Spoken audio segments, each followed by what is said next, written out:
Hi hello ಎಲ್ಲರಿಗೂ ನಮಸ್ಕಾರ. ಎಲ್ಲರೂ ಹೇಗಿದ್ದೀರಾ? ಎಲ್ಲರೂ ಚೆನ್ನಾಗಿದ್ದೀರಾ ಅಂತ ಅಂದ್ಕೊಂಡಿದ್ದೀನಿ. ಇವತ್ತಿನ ಲಾಗ್ನ ನಾನು ಬೆಳಗ್ಗಿಂದನೇ ಸ್ಟಾರ್ಟ್ ಮಾಡ್ತಾ ಇದ್ದೀನಿ. ನೋಡಿ, ನಮ್ಮ ಗಿಡದಲ್ಲಿ ರೋಸ್ ಬಿಟ್ಟಿದೆ, 5 ಬಿಟ್ಟಿದೆ ಅಂತ ಹೇಳ್ತಾ ಇದ್ನಲ್ಲ, ಅದರಲ್ಲಿ ಒಂದು ಐಶ್ವರ್ಯ ನಿನ್ನೆ ಮುಟ್ಕೊಂಡು ಹೋಗಿದ್ಲು. ಇವತ್ತು ಇನ್ನು 4 ಹೂವು ಇದೆ ಅದರಲ್ಲಿ. ನೋಡ್ತಾ ಇದ್ದೀರಲ್ವಾ, ಇದರಲ್ಲಿ ಒಂದು ಇವತ್ತು ತುಂಬಾ ಅರಳಿದೆ, ಅದನ್ನ ತೆಗಿತಾ ಇದ್ದೀನಿ. ತುಂಬಾ ಖುಷಿ ಆಗುತ್ತೆ ಈ ರೀತಿ ಹೂವು ಬೆಳೆಸಿ ನಾವೇ ಮುಡ್ಕೊಳ್ಳೋದು. ತುಂಬಾ ಒಂಥರ ಚೆನ್ನಾಗಿರುತ್ತೆ. ತರಕಾರಿ ಆಗಿರ್ಬೋದು, ಹೂವು ಆಗಿರ್ಬೋದು, ಸೊಪ್ಪಾಗಿರ್ಬೋದು, ಈ ತರ ನಾವೇ ಬೆಳೆದ್ರೆ ತುಂಬಾನೇ ಖುಷಿ ಇರುತ್ತೆ. ಹಂಗಾಗಿ ನೋಡಿ ಎಷ್ಟು ಚೆನ್ನಾಗಿದೆ. ಇದು ಕಲರ್ ಅಂತೂ ಸೂಪರ್ ಆಗಿದೆ.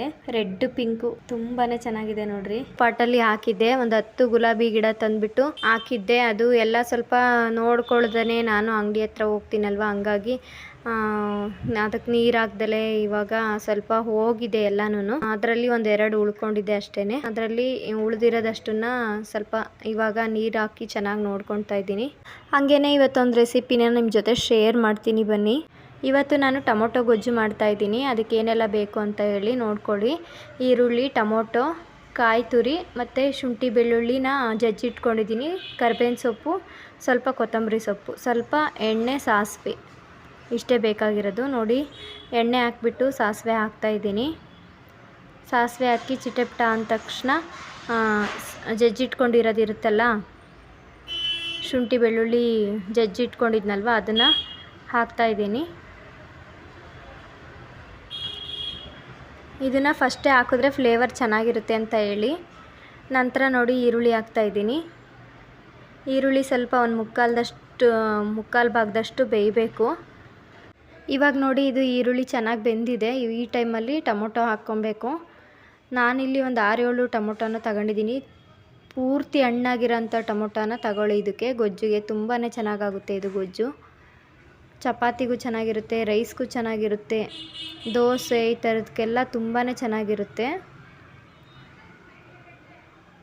ನೋಡಿ, ಇವಾಗ ಉಪ್ಪು ಹಾಕ್ತಾ ಇದ್ದೀನಿ ರುಚಿಗೆ ತಕ್ಕಷ್ಟು. ಈಗ ಸ್ವಲ್ಪ ಅರಿಶಿನ ಹಾಕ್ತಾ ಇದ್ದೀನಿ.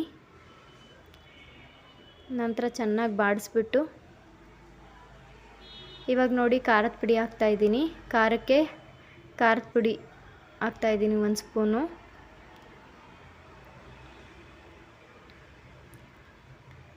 ಹಾಕಿ ಚೆನ್ನಾಗಿ ಎಲ್ಲನೂ ಮಿಕ್ಸ್ ಮಾಡಿಬಿಟ್ಟು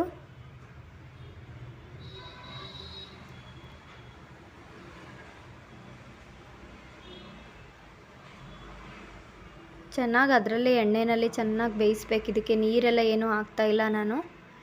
ಎಣ್ಣೆಯಲ್ಲಿ ಚೆನ್ನಾಗಿ ಹುರ್ಕೊಳ್ಬೇಕು.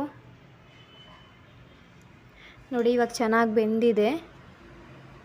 ಇವಾಗ ಕಾಯಿ ತುರಿ ಮತ್ತು ಕೊತ್ತಂಬರಿ ಸೊಪ್ಪು ಹಾಕ್ತಾ ಇದ್ದೀನಿ. ಇವಾಗ ಹಾಕಿ ಅದನ್ನು ಚೆನ್ನಾಗಿ ಒಂದು 10 ನಿಮಿಷ ಬಾಡಿಸ್ಬಿಟ್ಟು ರೈಸ್ ಜೊತೆ, ಅನ್ನದ ಜೊತೆ, ಚಪಾತಿ ಜೊತೆ ಪಲ್ಯ ಥರ ನಂಚ್ಕೊಂಡು ತಿನ್ಬೋದು. ಇದು ಚೆನ್ನಾಗಿರುತ್ತೆ. ಒಂದ್ಸಲ ಟ್ರೈ ಮಾಡಿ.